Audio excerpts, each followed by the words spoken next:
¿Qué pasa, cracks? ¿Cuánto tiempo, eh? Ya ni me acordaba del canal de reacciones. Bueno, en el vídeo de hoy vamos a ver una entrevista. Ya sabéis que a mí me encanta el canal del psicólogo del trading, de Víctor.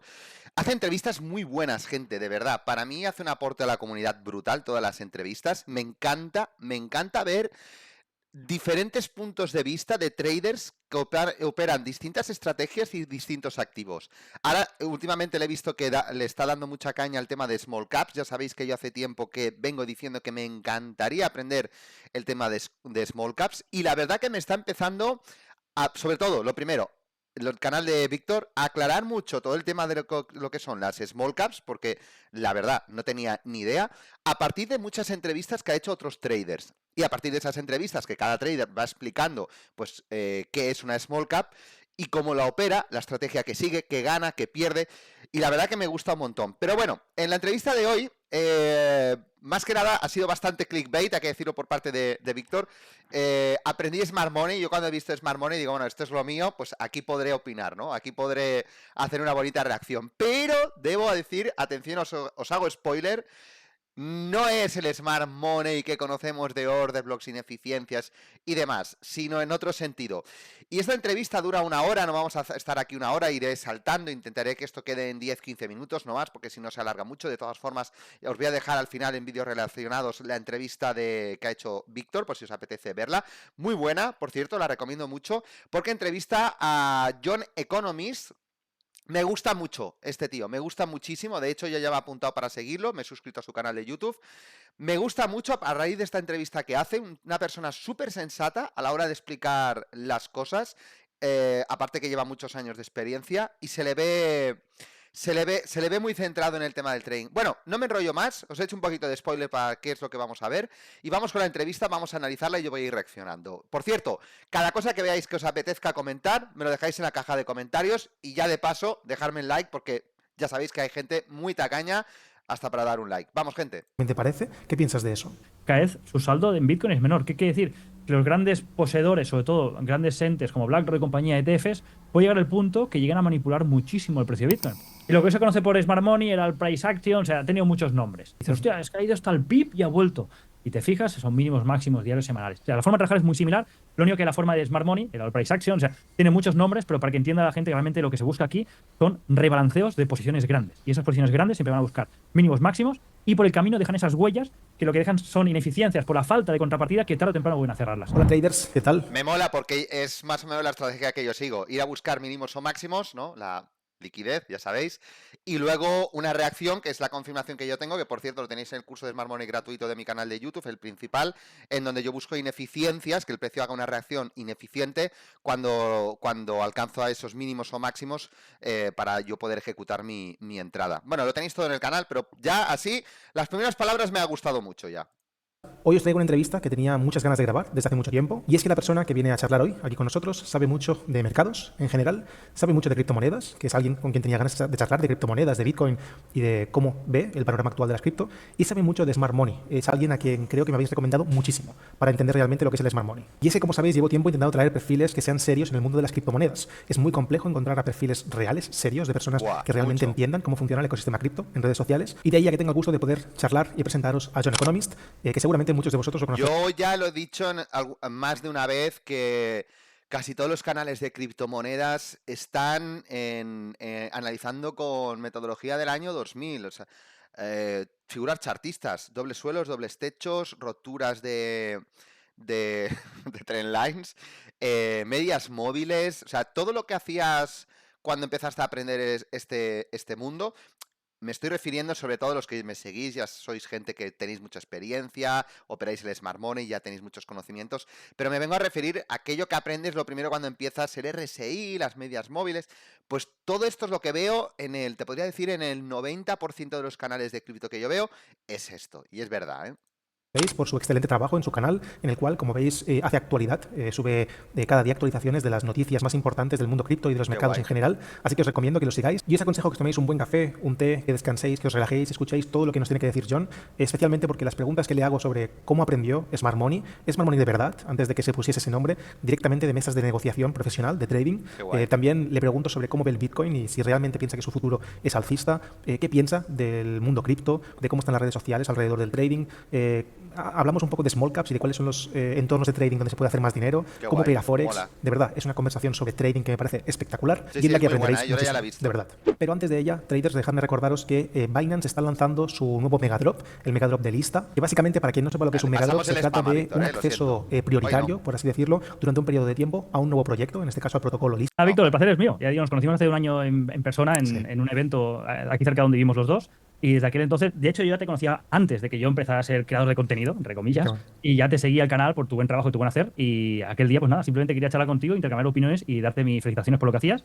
Y la sorpresa fue cuando ya quisiste escribir a tu canal, que para mí es un placer, por lo cual supongo que nos lo pasaremos muy bien. Os lo agradezco de verdad. Sí, de verdad fue un evento chulo porque era un evento aquí donde yo vivo y me hizo mucha ilusión porque yo recuerdo que me saludaste y claro, de las redes sociales te vi la cara y dije, hostia, eres tú, ¿sabes? O sea, que fue raro, ¿no? Es conocer gente que ves siempre en redes, es algo, no sé, interesante y por eso te agradezco, de verdad, te agradezco que estés aquí. Estoy convencido de que la gente va a aprender muchísimo, entonces por ello, si te parece, quería empezar con que te presentes, ¿no? Por si hay algún despistado que a día de hoy todavía no sabe quién eres, porque te quiero felicitar por el canal que tienes. Yo por no lo supuesto, y que, sabía, a todos los que aquí. estáis viendo esto, tenéis las redes sociales aquí de John por si queréis seguirlo, si queréis aprender de lo que hace, aquí tenéis todas sus redes sociales. Entonces, preséntate un poco, siéntete libre.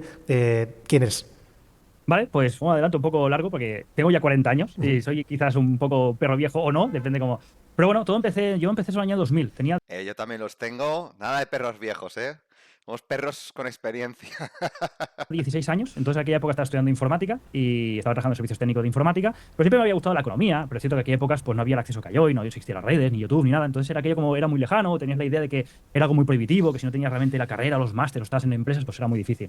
Y hubo un evento que en aquella época me marcó bastante, porque vino a raíz de un primo que me llevó a hacer una visita presencial a la Bolsa de Barcelona, que yo entré allí dentro, empecé a ver pantallas, empecé a ver números, y dije, ostras, esto se junta con lo que me gusta a mí, más mi afición de economía, y bueno, fue salir de allí en el año 2000 y empecé a devorar libros y libros y libros, todo lo que había en mis manos.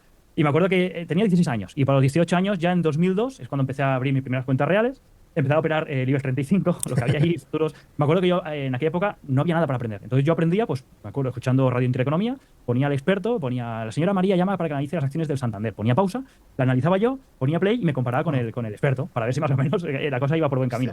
Y así empecé a pegarme con las acciones del IBEX, vi que aquello no pintaba bien y empecé a saltar y a operar futuro del DAX, sobre todo el boom alemán, el DAX, SP500.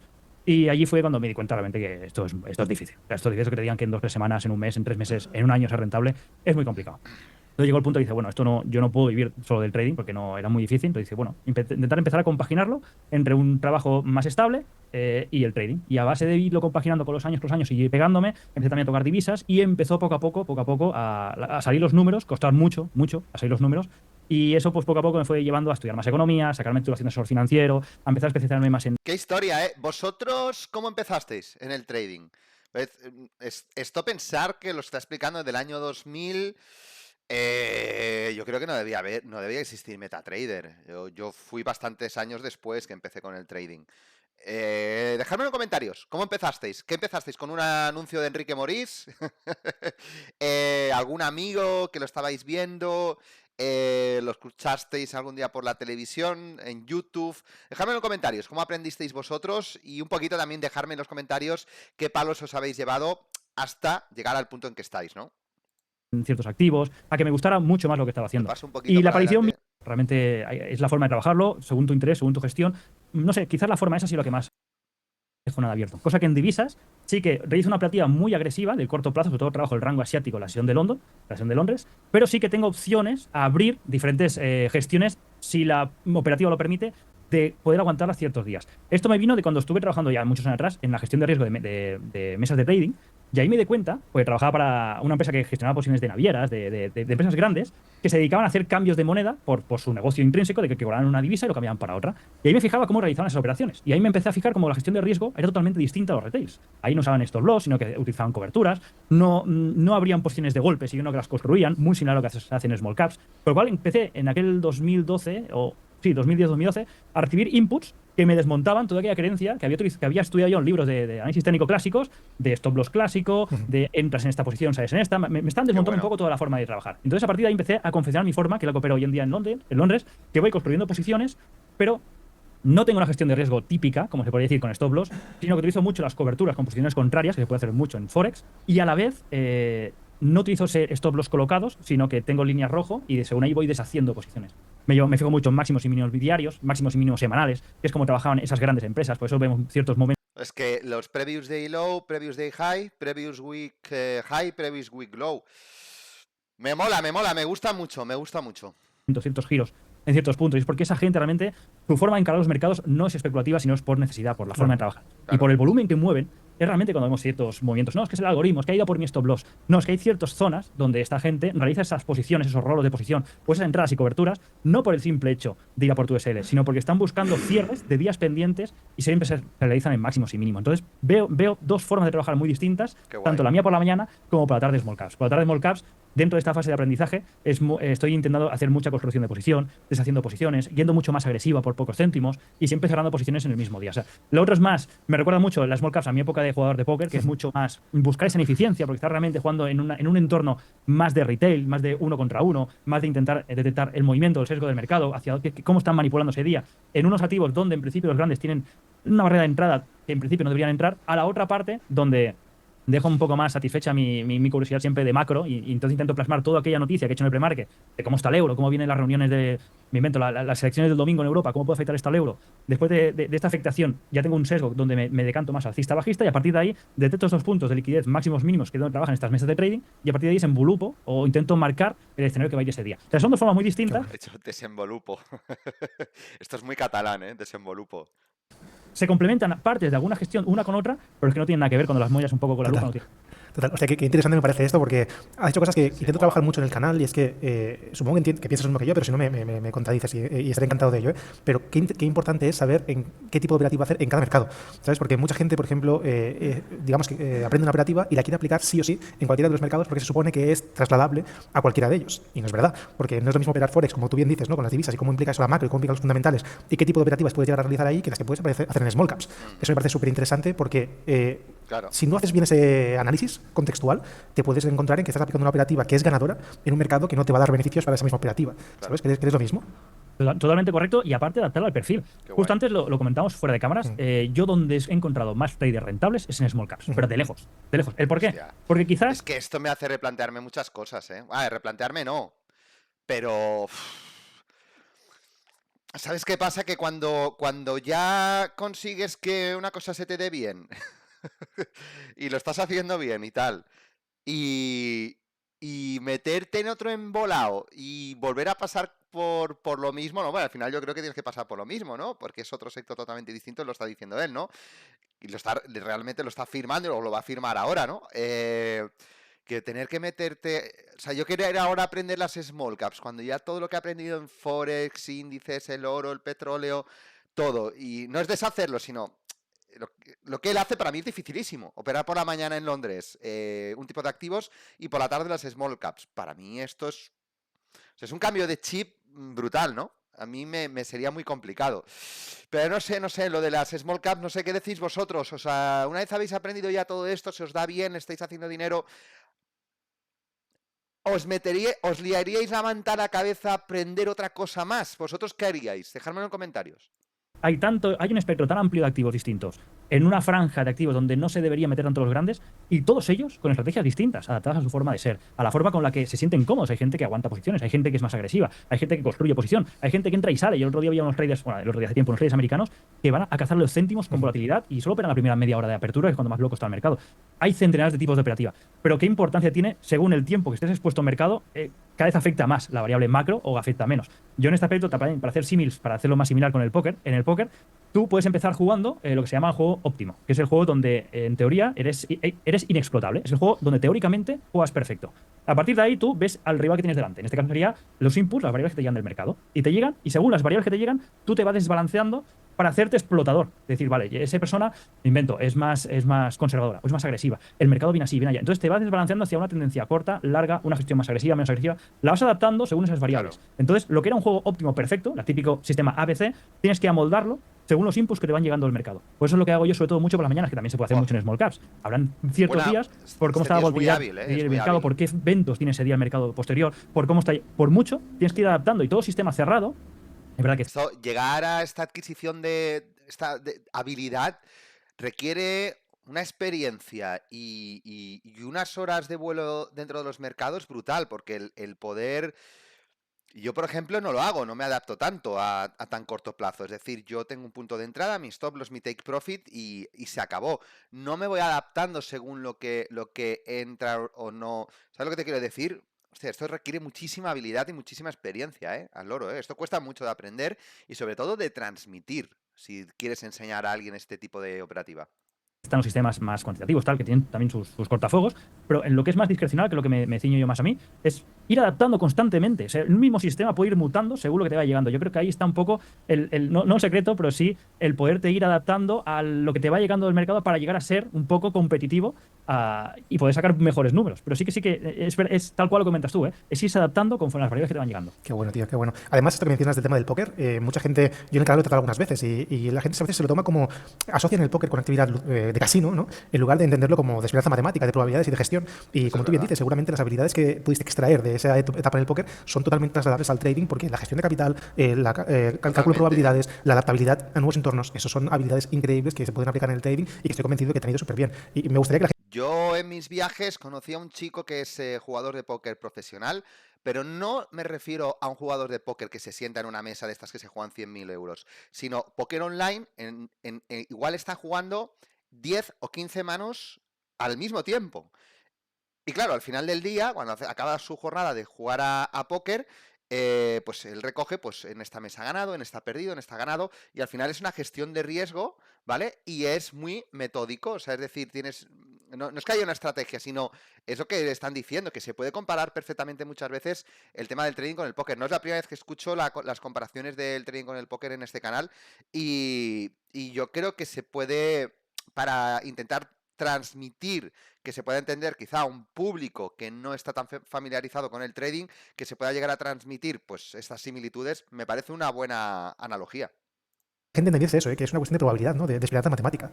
Totalmente. Y lo bueno que en el póker, en el trading, puedes tener más o menos agresividad y puedes realizar más en los trades. A lo mejor realizas 3 trades al día, 4, con small caps hasta 300 o 400 podrías hacer. Wow. Pero una sesión típica de póker de una jornada normal pueden ser 3.000 manos. Claro. 3.000 manos, que mínimo, son 3.000 decisiones que tienes que tomar. Y decisiones que tienen que ser lo más óptimo, lo más valor esperado, lo que se llama EV positivo, para que eso a la larga sea rentable. Yo me acuerdo que tenía un coach que yo hacía 3.000 al día. Pues al mes, a lo mejor le pasaba 60.000 se enrollan un poco. Voy a poner un poquito más aquí por el medio. Que pienso, ostras, es que la utilización de tokens o de la blockchain o de las finanzas descentralizadas está increíble porque te da cierta... Que hablan de Bitcoin. No del activo en sí. Te entiendo. Sí, bueno, que al final son esos pros y esos contras. Yo lo que quiero, sobre todo, cuando intento hablar con gente como tú, es hacer una idea cada vez más convencida, que creo que es como su gestión propia mía, decir, no, hay que confiar en ello, ¿no? Hay que estar ahí porque realmente tiene todo el sentido del mundo, pero siempre tengo estas dudas, ¿no? Sobre todo porque veo, no sé qué piensas de lo que ocurrió un día con el tema de la creación de tokens personales, ¿no? De marcas personales que ha ocurrido hace poco con algún youtuber famoso, con el hecho de dar toda la libertad absoluta hacia la creación de tokens o de monedas particulares o monedas con proyectos que pueden parecer increíbles, ya sea a nivel fundamental como a nivel estructural. A ver, ¿qué más tenemos por aquí? Déjame pasar. Grandes empresas. O sea, hay muchos proyectos que realmente están funcionando. Pero es que lo decimos, hay por lo menos... Que hablan de tokens. Porque siempre, cuando intento tratar ese tipo de temas, ves que los pros son muchísimos, pero luego también dices, ostras, cuidado que... Comparando con el DXY, no sé, yo en mi caso creo que son demasiados parámetros como para llegarlos a ponerlos encima de la mesa y que sea todo A, B y C. No digo que no sea posible, pero creo que en mi caso de encararlo lo vería muy difícil. Ya, te entiendo. Es que a mí sobre todo lo que veo es, no sé si piensas lo mismo, pero hay como una especie de narrativa alrededor, porque yo te escucho a ti, entonces digo, sí, esto tiene sentido, a tope, o sea, a mí cualquier persona que me diga esto, digo, a tope, o sea, me parece genial, pero me encuentro con muchas veces que hay una especie de narrativa muy dogmática alrededor, siempre pasa lo mismo, no solo ha ocurrido con Smart Money, sino ha ocurrido con otro tipo de metodologías, pero en el momento en que todo el mundo que entra en el mercado se encuentra con esto, entonces empiezan a aplicar ciertos conceptos que no entienden, que no saben realmente cuáles son, qué es lo que hay detrás de ese tipo de decisiones, lo llevan solo a la parte superficial, que puede ser lo más técnico posible, y lo toman como si fuese eso un dogma, ¿no? Que es inamovible y que significa que eso es así, etcétera, etcétera. Y me he encontrado con mucha gente que busca eso, el santo grial dentro de este tipo de metodologías, en lugar de trabajar realmente lo que hay detrás de este tipo de decisiones. ¿Tú cómo ves que esto ha ocurrido? Es decir, ¿has visto que últimamente el tema del Smart Money o de todo el método de ICT está creando una especie de, entiendo que no quiero decir esto porque la gente se enfada, pero de secta, por así decirlo, de movimiento o conglomerado de toma de decisiones que es un poco rara? Totalmente. O igual es perspectiva, ¿verdad? No, ocurre y encima te lo refuerzo, te lo acompaño diciendo que la parte técnica, el porcentaje de importancia y de peso dentro de una operativa rentable a largo plazo es mínimo. Lo que pesa es la gestión del riesgo. Muchas veces yo te podría decir que tirando la moneda, si sabes gestionar el riesgo, eres rentable. En cambio, siendo muy, muy técnico, pero una gestión de riesgo pésima, no será rentable. Yo he conocido sistemas de trading muy básicos, pero eran muy buenos gestores de riesgo y eran rentables. Pero al revés no he conocido ninguno. O sea, que realmente sea una máquina técnicamente, pero la gestión de riesgo son bastante malos. Esto nos lleva a decir que, claro, cuando alguien entra en este sector, siempre se empieza por la Champions, que es el trading, cuando habría que empezar por la parte de abajo, que es la parte de conocimiento, formación, un poco de macro, un poco de gestión de carteras. Aparte, venga, empieza por la parte pasiva, después pasas a salir algo de activo, empiezas a repartir y después ves que la parte última es la más agresiva, que es la del trading, y la gente entra por la Champions. Porque es verdad que parece mucho más bonito saber que con poco tiempo ya puedes sacar ese sueldo. Y esto es muy difícil, muy difícil. Yo tardé mucho tiempo en ser rentable y me di cuenta que tenía que compaginarlo con un trabajo, porque el peso psicológico de tener que ser rentable para poder afrontar gastos es tremendo. Aparte, tú tienes una banca, como en el póker, tú tienes un nivel de capital donde, según tu gestión de riesgo, puedes fallar tantas veces como marca tu sistema o tu proyección que puedes seguir siendo vivo. El capital es nuestra vida, o sea, no puedes gastarla, tienes que mantenerla. Entonces, conforme vas creciendo la banca, el capital que tienes detrás, puedes empezar a asumir más riesgos. Es todo poco a poco, muy lento. Y ese trabajo de gestión de riesgo la gente no lo acaba de entender. Va directamente a la ejecución. Ejecución. Y yo a veces he hecho prueba con compañeros, es decir, oye, alcista o bajista, dímelo, me da igual, pero vamos a trabajar la gestión de riesgo. Y muchas veces trabajas con congelaciones, con construcción, con muchas formas de gestionar riesgo. Qué guay. Pero llegas a un punto que ves que realmente no somos adivinadores de dirección, somos gestores de riesgo. Porque adivinando la dirección somos muy malos. Yo me considero que soy muy malo adivinando la dirección. A veces la acierto, a veces no. Claro. Es gestionando el riesgo. Yo soy donde me considero que tengo más habilidad. Qué y si guay. realmente te hubiera que dar una recomendación, diría, aprende a tener un concepto, a qué trabajar, a qué buscar, para darle un sentido a tu trabajo diario, pero a partir de ahí, céntrate en cómo gestionar el riesgo, porque la mayores catástrofes vienen por ahí. Si aprendes eso, tienes mucho ganado. Totalmente, tío. Es un gran consejo y espero que la gente lo tome como tal, de verdad, porque lo es. Me mola mucho. Bueno, gente, hasta aquí la pequeña reacción, porque es una entrevista de 1 hora y cuarto. He dado 4 saltos, pero bueno, yo creo que para abriros boca un poquito de esta entrevista, a mí personalmente la entrevista completa me ha gustado mucho, por eso la quiero traer al canal. Hay muchas entrevistas de Víctor, a mí todas me parecen geniales, pero esta en concreto me ha gustado mucho, ya os digo, me hizo un buen clickbait con el tema del Smart Money, pero John Economist dice cosas muy interesantes en el siguiente sentido, y con esto concluyo el día de hoy. Lo primero, el tema de la gestión de riesgo. Yo también soy, o sea, le doy mi voto de que la gestión de riesgo, cuanto más pasa el tiempo, más estoy a favor de que si dominas una buena gestión de riesgo, lo es todo en el trading. Luego, si la parte técnica, el ratio de acierto, los RBs, toda esa parte, lógicamente, la puedes ir puliendo con mayor habilidad, con mayor paciencia, sobre todo, esperar mejores oportunidades, pero todo el tema de la gestión de riesgo creo que es importantísimo y estoy muy a favor de lo que está diciendo. Y luego también a nivel de cómo explica el Smart Money, de cómo funciona y de diferentes mercados. Yo creo que es una entrevista muy, muy entretenida, muy buena. Os la recomiendo mucho, la voy a dejar luego en relacionados para que podáis pasar a verla. Y como siempre, únicamente deciros que si os ha gustado pues esta pequeña reacción, que estos pics, estas selecciones de vídeos que siempre hago aquí en el canal secundario, que puedo decir, oye, mira, de todo lo que he visto, yo creo que esta vale mucho la pena que podáis verlo, pues espero que os guste. Si os ha gustado, pues darle un buen like. Sobre todo, dejadlo en comentarios y nos vemos en próximos vídeos. Chao, chao.